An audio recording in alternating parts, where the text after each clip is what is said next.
Hey, what's up, YouTube? Before I get started, I want to just thank everybody for all the support that you gave the channel. The channel's progressing, and I was a little worried about, should I continue or not? But I'm getting a lot of support, so I'm going to continue. I'm going to cut right to the chase today. Today's topic is called A Star is Born. And I'm just going to tell the story the way it was. Not going to sugarcoat it or nothing. So I was in the county jail, and I was on my way to the joint. Okay, I knew I wasn't going to beat the case. I was guilty. I had assault, and I was just in there trying to fight my case so I can get as low amount of time as I could, as the prosecutor was willing to let me get. But while I was there, they call me the lower man because, I'm a paralegal. Worked on a lot of guys' cases. So this one little young guy come in, and when he came in, I noticed that, he just totally didn't belong in jail. He totally didn't belong in jail. And when I say that is, I'm telling you guys out there, if you soft as a marshmallow, look, man, don't do no kind of crime, man. You don't have no business, doing it. Don't do it. Because if you go to jail, man, you gonna catch hell in there. And that's real. That ain't just making up some shit just to talk about. That's the honest truth. But he was a nice little guy. So I like Jules. Jules is a cool little dude. So when I got to talking to him, he asked me could I help him with his case or whatever. And I'm thinking, I'll hear him out, see what's going on. He had a simple robbery case. He was in there for robbery. And I asked him, what made you all of a sudden commit this robbery? It's your first time in jail. And he said, well, my girl was pregnant and I wasn't working, so I was trying to get some money so we could move out of my mama's basement into our own apartment. And I'm thinking, okay, but if you commit a robbery and let's say you get away with it and you get enough money to get this apartment, that's not going to sustain you. What, you going to just keep doing robberies? He said, no, I was going to get a job. I said, well, why don't you just get a job to begin with, save your money, get an apartment? He said, well, I was trying to get a job, but every time I went to work for somebody, for some reason, they kept saying I was late to work. And I guess they had nothing else better to do but keep saying you was late to work, so they fired you. So if you go and get a job, I got news for you. Get your ass up and go to work. Let people tell you this what time you got to be there. Be there. Do what they say do. Anyway, back to the story. So he said he devised this plan to commit a robbery. It was a check cashing place, and it was around the corner from his mama's house. So he kept saying every time he would notice that these people would go in there, cash their check, go to their car, go on about their business. But there's a big window, and he could look in this window, and he would see the people cash the check, and they hand him the cash, at the cashier would hand him the cash. And so he said all he needed was just one of those big paydays, and his life would be straightened out. So he was waiting this particular evening, and he was waiting to see if he could find somebody with a big fat paycheck because it was income tax time.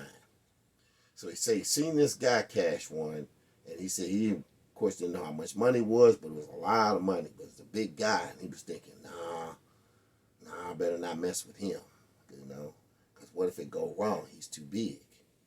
And so I asked him, I said, did you have a gun? And he said, yeah, I had a gun. And I said, well, where did you get a gun?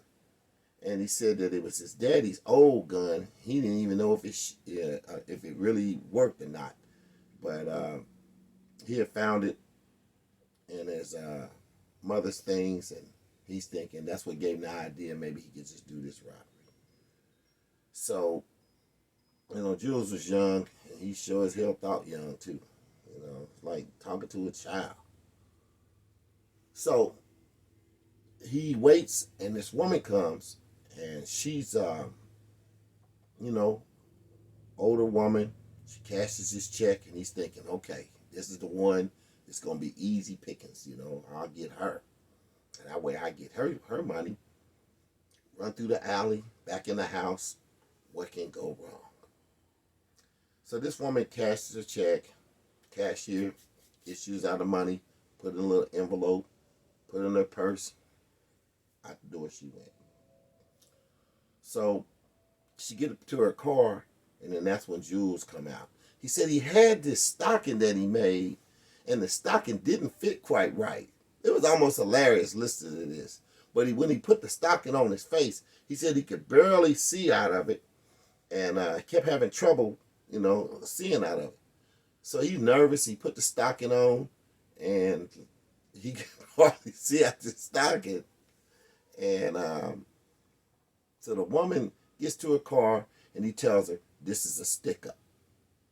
And so, give me that money. Give me your purse.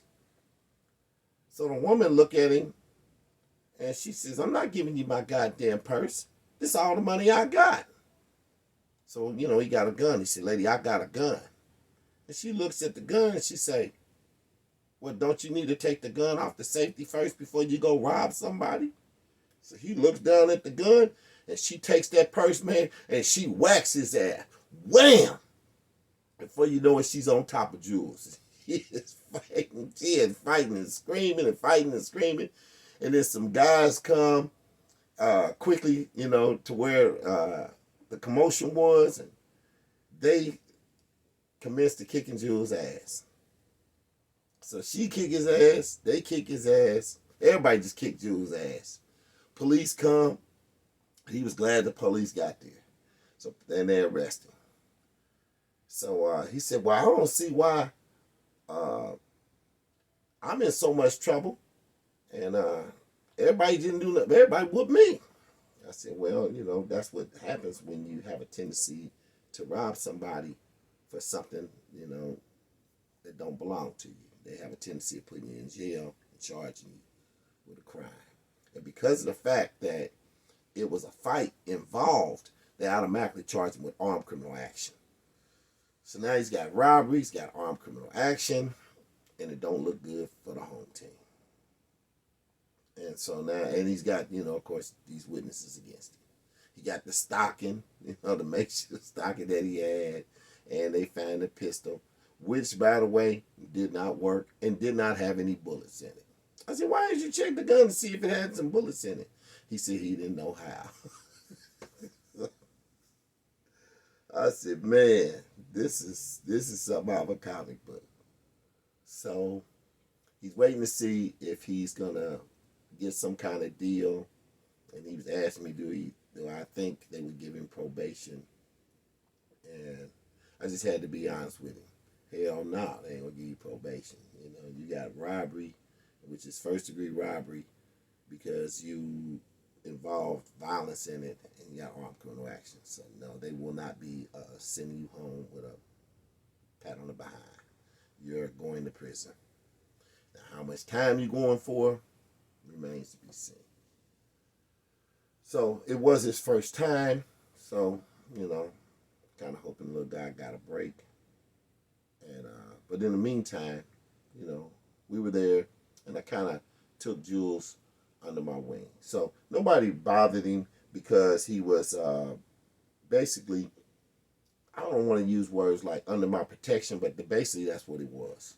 Everybody knew that he was cool with me, and I helped a lot of the guys. I was helping a lot of guys with their cases, and they didn't want to rock the boat, man. Just leave Jules alone, man. He's my little tunk buddy. So whenever I was trying to de-stress or whatever, I could always play tunk with Jules. He couldn't play tunk with the shit. Whenever whatever he thought he was gonna win. If I had a ace of diamond, a two of diamond, all I had to do was take three of heart and move it where you couldn't tell that it was a three of heart, and I'd tunk out on Jules every time. And he'd be like, "Man, I can't never win, man. You really good at this guy." I said, it's like playing a child, but Jules was fun to talk to, and everything was cool for a while. One day, they decided to reevaluate the people, because all the people that was in the unit that we was in, we all had serious cases. We had assaults, murders. Some of the guys had arsons. You know, there was really serious cases. And they evaluated Jules and decided Jules didn't need to be in there with us, you know, wolves. So they would take and move him, you know, to another cell. So Jules get over to the other cell with the younger guys that ain't, you know, facing as much time as we were. When he get in there, he shoot me a kite. So a kite is like a internal letter. What you do is you write like a letter, you give it to the guys passing out the trays, and you say, "Hey man, Tubbs is in this unit right here. Throw him that letter." And so that's like the internal mail system. You know, when the guys pass out the trays, they grab all the kites, and the kite got the where it go, and then a lot of times, you know, you can give it to the guards, and the guards gonna pass them out too. It's the benefit of the guards passing them out is they gonna read them. They gonna read the kites. If you give it to a guard, he gonna read the kite. So he read the kite, and you talk about some dope, you just a dummy, and he gonna bust you. And your girl, she gonna bring the dope up, and that gonna be here on the next visit. You know, okay, on the next visit they gonna be waiting on. So you got some dummies in there that do it though, but that's another story for another day. So I get a kite from Jules, and the kite goes something like this. "Yeah, Tubbs, they got me in this new unit, and I met some nice dudes in here. We cook up and eat every night. They don't have no money, but I just share everything that I got with them. And so on store day, I asked my mother for some extra money so I can buy some extra food." I said, "What the hell is wrong with Jules, man? You can't be in there talking about asking your mama for money to feed some guys you don't even know." So I shoot him another kite. I said, "Hey, look, man, stop that silly shit." I said, "Man, let them niggas get their own food from their own mama or wherever they get it from, man. You don't want to start something that you can't continue, because once you go down that rabbit hole, them guys gonna feel like, man, it's your job to feed them. It ain't no, I just got enough for myself today or this week. I don't have that much." No, that becomes a part of your responsibility. So anyway, I shoot him the kite, but it was too late, you know. He had been doing it for a couple of weeks, and man, them guys wouldn't listen to nothing I'm talking about, man. Shoot, right now, hey, they got a free ride, and like the song say, they gonna take that, they gonna ride that horse to the Old Town Road. So, couldn't do nothing but shake my head thinking, man, you know, he'd been better off just staying where he was at. But, you know, I'm thinking, well, maybe, you know, at least they ain't trying to take advantage of him sexually. And that's good. A couple of weeks go by, and I get another kite from Jewel. "Hey, Tubbs, man, I got a problem over here. The guys always want to gamble against me. But this particular time, they was gambling, and Jules won everything." When I tell you, man, sometimes you can be gambling against somebody. If they got your number, they got your number, man. You can try to cheat them. You can try everything in the world, man. And it just seemed like, man, all they got to do is just throw the dice up in the air, whatever. They're going to roll out, and boom, they're gonna win everything that night. If it's their night, it's their night. But this particular time, it was Jules' night. So you got everybody in the wing betting against Jules, trying to, get all his canteen items. And no matter how much they bet, Jules came out ahead. So before the night was over with, man, they lost everything. When I tell you they, I'm talking about you got like 30, 35 guys in a wing, and ain't none of them got no canteen items because Jules won it all. So Jules taking all this stuff, all this stuff off into his cell, and all these guys sitting around, and they ain't got nothing to eat, till store day. And you can only go to the store once, maybe twice a week. So a lot of times it might be on Monday, and then it might be on Friday, or it might be on Tuesday and Thursday. But you can't go to the store till then. There ain't no, gonna pop down to the Walmart to get something to eat. So Jules go take a shower. When he go take a shower, he said when he came out, now I'm getting the information from the kite. He said when he came out, he said everybody was sitting around drinking soda pops, eating potato chips and candy bars, and watching TV. So they sitting there. So he walked by and see all these guys eating this food, and they ain't had nothing to eat. Someone was making up soups, pouring in the hot water and stirring it. He didn't say anything to him. So he go to his cell, get dressed. He noticed that not only did they take their things back, they took all his shit too. Jules come out on the tier. He like, oh, it's like that, huh? So it's like that. That's petty. That's petty. Y'all gonna gamble, and then y'all lose. Y'all want to take the stuff back. That's petty. Y'all got that off. Okay. Y'all got that off. Don't ask me for nothing. I get my stuff, I'm going to eat my own stuff. So they look up at that food. They don't think twice about it. They keep on stirring their soups, eating their chips, watching their candy bars, and drinking all the Jules sodas. So come store day, Jules go to the store. He going to teach him a lesson. He buy a lot of stuff, and he knows some of them ain't got no money, but he going to teach him a lesson. They ain't going to get none of his stuff. He ain't going to share nothing with them. So he don't. Until he go take a shower. Come back out the shower. Man, everybody making soups, eating chips, candy bars, and drinking Jules soda. I can't do nothing, man. I don't know them little youngsters in there. And they would treat me like them squirrels out there on my freaking squirrel bird feeder.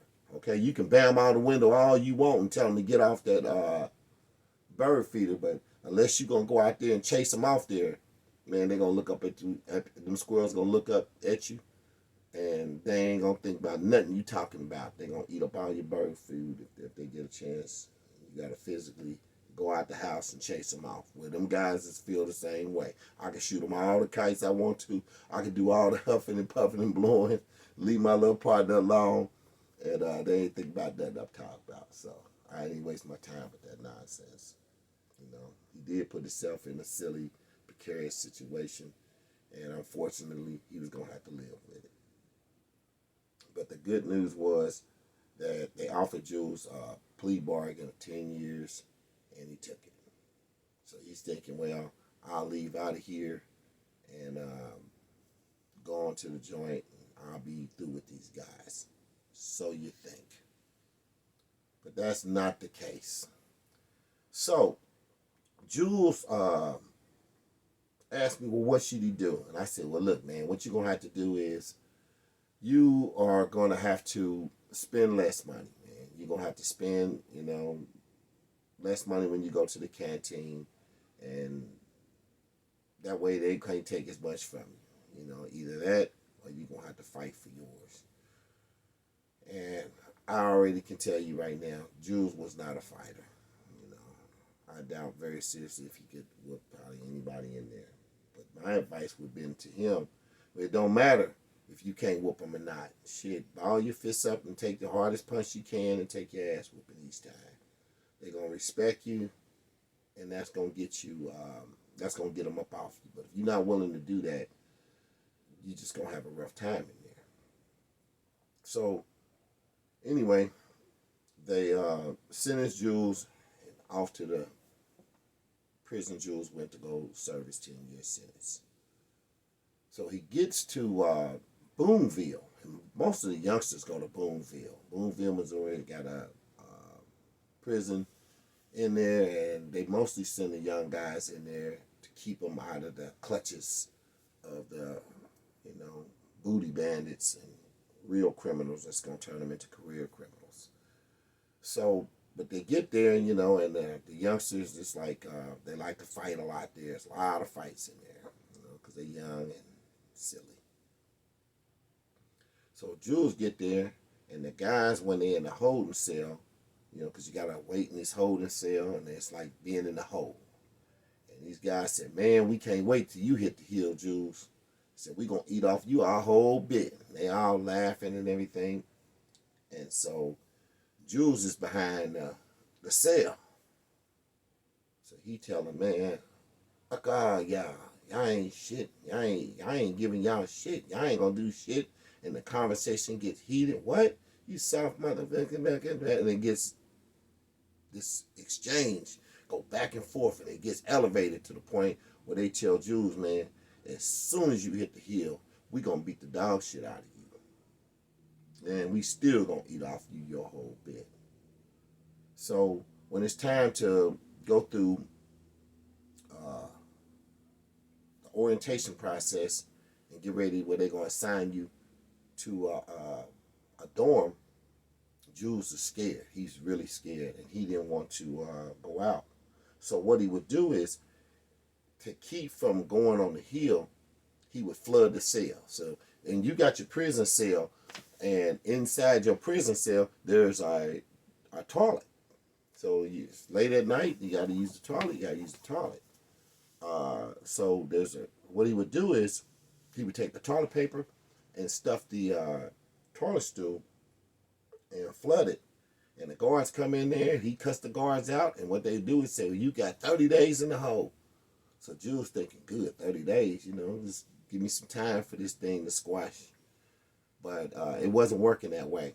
Because even though he was in there for 30 days, them guys shot him a kite. So the guy would come around with Jules' tray, he slide the tray in there, and he'd throw a kite up under there, and the kite would read something like this. Yeah, your little, I don't want to use a lot of profanity words on here, but, you get the gist of what I'm saying. So they let Jules know, man, whenever you come out of there, we're waiting. We're waiting on you. And so Jules would keep on doing something and keep on doing something to get more and more time in the hole, because he didn't want to hit the yard, and them little guys was waiting on him. So finally the counselors get tired of that, and what Jules didn't know was, they said, oh, you seem to think you really tough. So what we're going to do is, we're going to elevate you from a level 2 to a level 5. Whew. I've been in level 5. When I tell you it's gladiator school, it's gladiator school. Jules ain't got no business going to a level 5 joint. But a level 5 joint, they up that level 2 and off he went. So they sent him to Jeff City. Jeff City is where they have a whole bunch of rapists, a whole bunch of real violent robbers, murderers.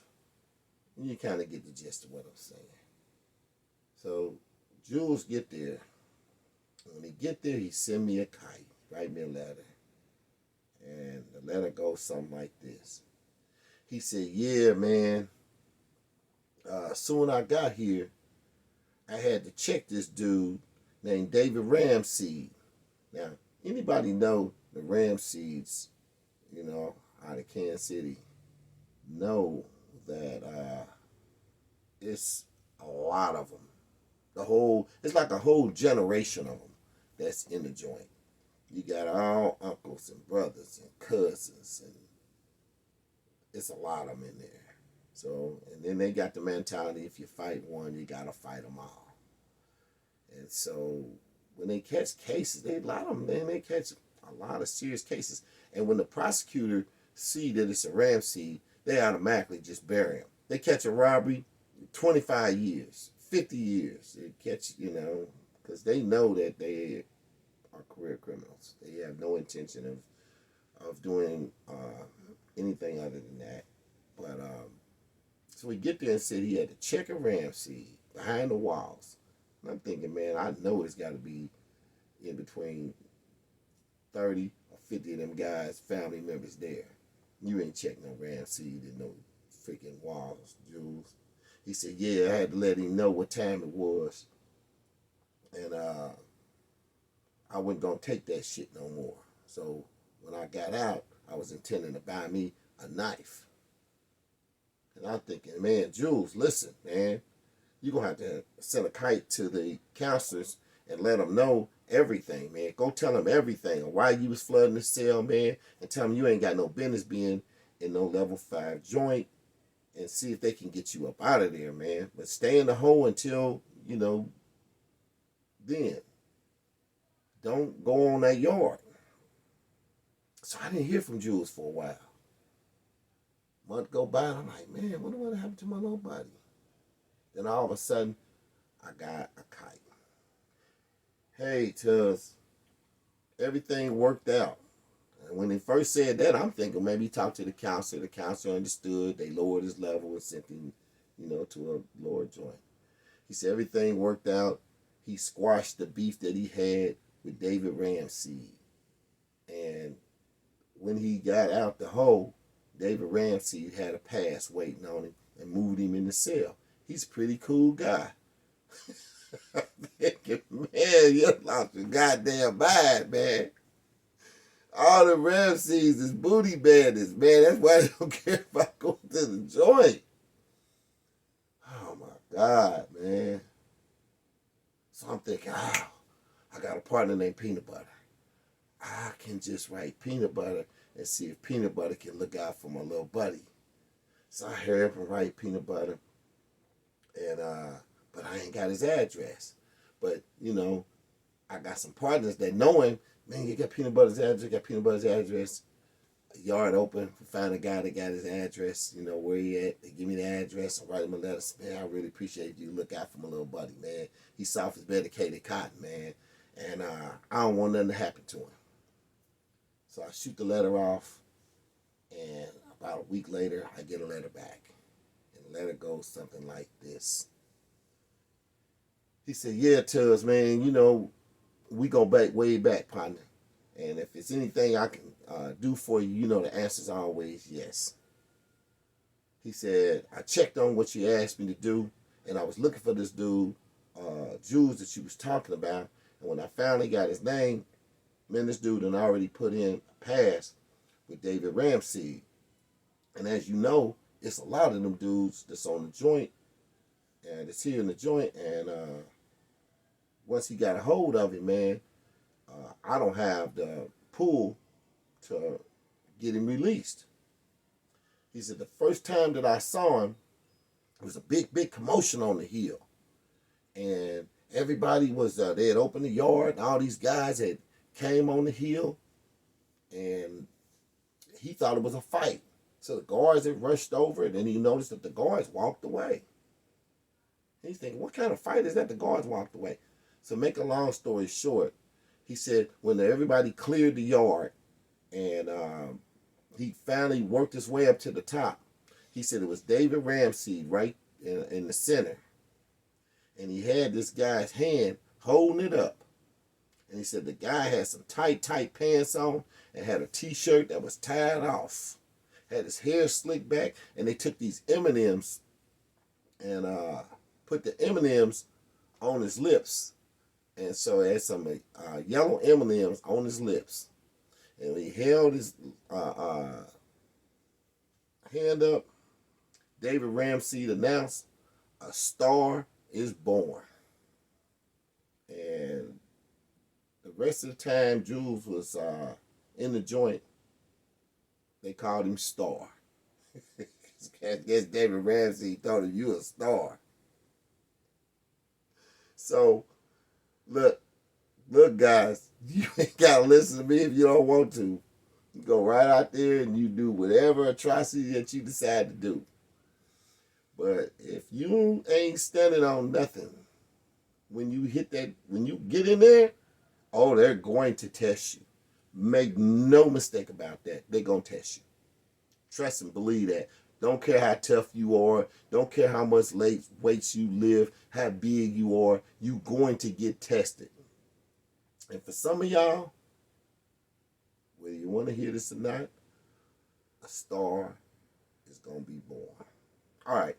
So anyway, that's the end of the story. It's based on a true story. I hope you enjoyed it. Like, subscribe, comment. Let me know what you think. I did all I could. You know. So, it's neither here nor there. All right. I'll talk to y'all later. Peace. Voice cated, so you know it got slapped. What you know about doing hard time in the lockup? No appeal and your baby mama knocked up. You only win with a father, you gotta survive. You better have some hands and getting out it up. Seeing friends turn to foes, you can't trust nobody. Every day is a test, and you gotta have heart, and you gotta be smart, and you can't be a mark and a blame in your heart. Welcome to TubbsTV.